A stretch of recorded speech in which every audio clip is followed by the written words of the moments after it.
Good afternoon, my YouTube family.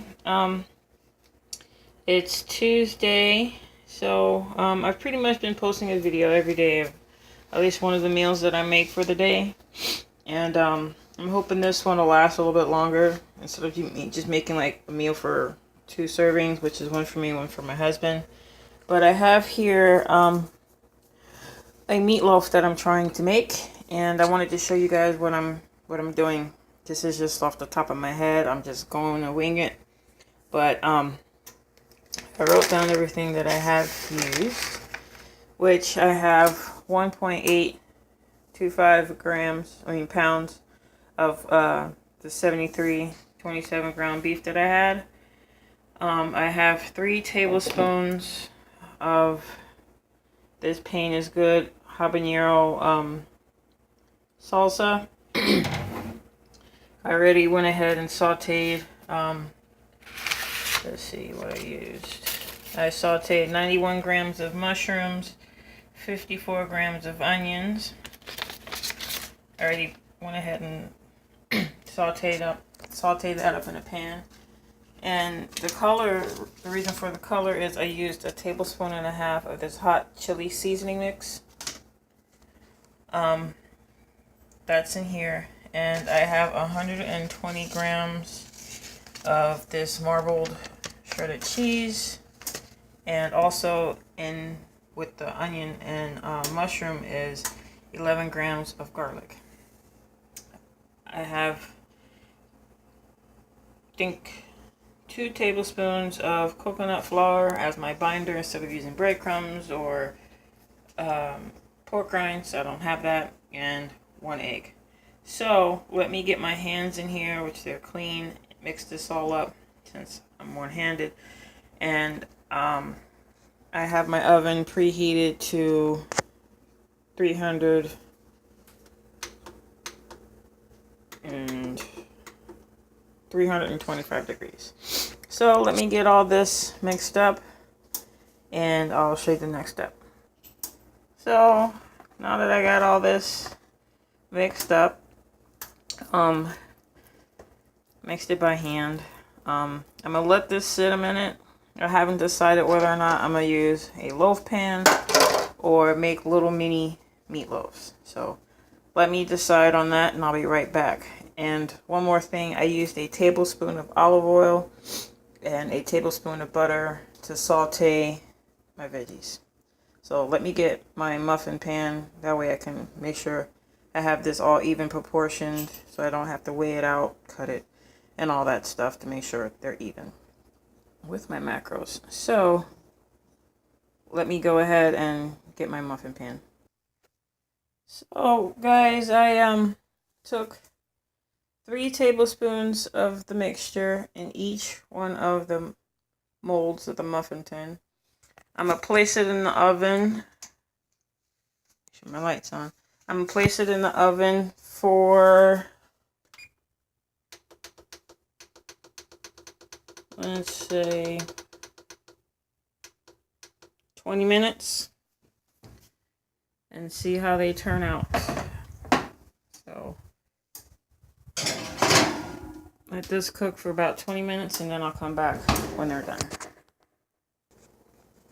Well, my timer just went off, so I'm getting ready to take them out the oven. In the meantime, I just put on a pot of boiling water. Well, it's not up to a boil yet, but I measured out 529 grams of that cauliflower head. I used the whole head, chopped it up. I'm going to make some cauli mash. So that'll be in a few minutes once that comes to a boil. But let me take out my mini meatloaves.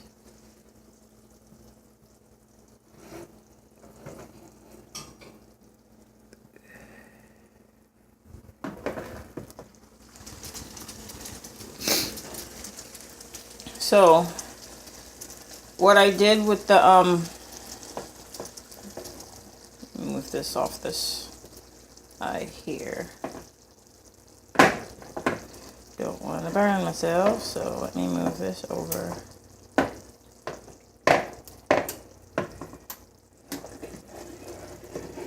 Okay, cool. So with the remaining of the mixture, I went ahead and, as you can see here, I attempted to make some mini sliders, but they're kind of falling apart. I guess they're so moist. I'm gonna calculate this as 2 per serving to make 1. So that's 6, and these 2 here will make 8. So I'm gonna put that in my Fitness Pal as 8 servings of my mini meatloaves. So let me get a little piece of that. You can see they are really good with the chili seasoning. You don't need to add anything else extra to it as far as salt, pepper. Everything's already in the seasoning packet. The salsa gives it a nice kick of heat. So let me get this cooking and I'll show you my next step to that. So this is now up to a what you would call a rough boil or rolling boil, however they say it. But in here I have 53 grams of mascarpone cheese, 90 milliliters of heavy whipping cream, 2 tablespoons of butter. Once this finished cooking to get fork tender, I'm gonna add that to this, whip it up, and have cauliflower mash. I'll probably add a little bit of parsley, some salt and pepper to it, but let this finish boiling now that cooking now that it come to a boil. As you can see, you get a little better look at the mini meatloaves. And sorry for the steam bath. Let this finish cooking, then I'll add it here and I'll whip it up, and we'll have meatloaf and faux mashed potatoes for my meal. So now that the cauliflower is fork tender, I'm going to take my hand mixer and mash this up. I don't have a potato masher or a food processor. So let me get this mixed up and I'll go ahead and show you what it looks like once it's done.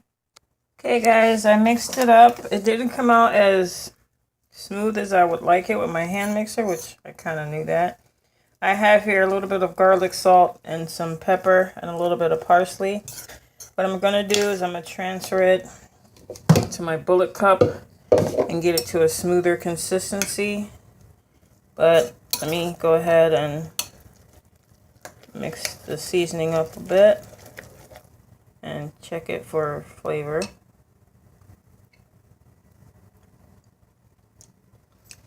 Tastes really good. So I'm going to go ahead and process this a little bit more and I'll be right back.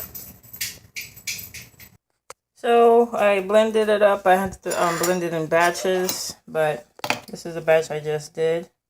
Came out much creamier, as you can see here. And it looks like a real cauliflower mash.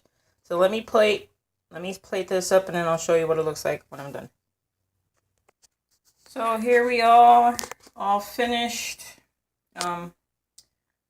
2 of the mini meatloaves with cauliflower mash. So I hope you like this recipe, guys. Like I said, it just came off the top of my head, including the cauliflower mash. I didn't know what I was going to put in there. I just wanted to use up the rest of my mascarpone cheese. So if you like this video, give it a thumbs up, rate, comment, subscribe, and share. And you guys have a very blessed day.